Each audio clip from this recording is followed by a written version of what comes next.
day everyone, especially to you Ma'am Crizel. I am Ghislaine Torrigosa from Mid1Me. So for today's video, I will gonna teach you a tutorial on how to ride a motorcycle. So let's go!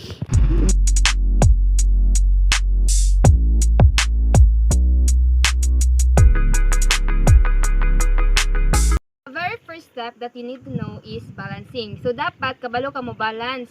Like kabalo ka mo bike kay aron kabalo na ka mo balance sa motor. So this motorcycle have a clutch and it is located in left corner of our hand. So mao ni siya ang ginatawag nga clutch.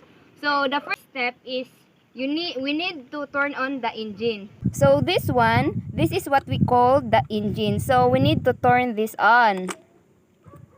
So here it is. After we turn on the engine, we need to click the starter. So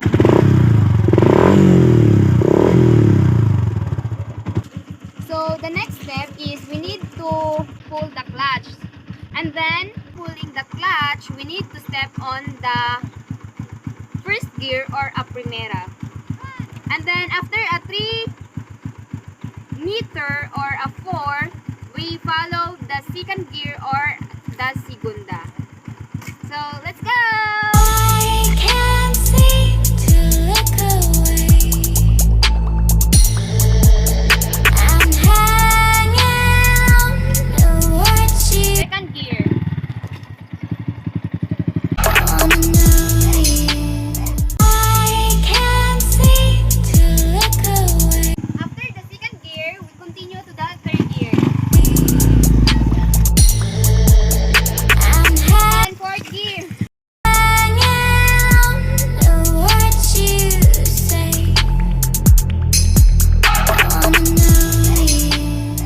I can't seem to look away.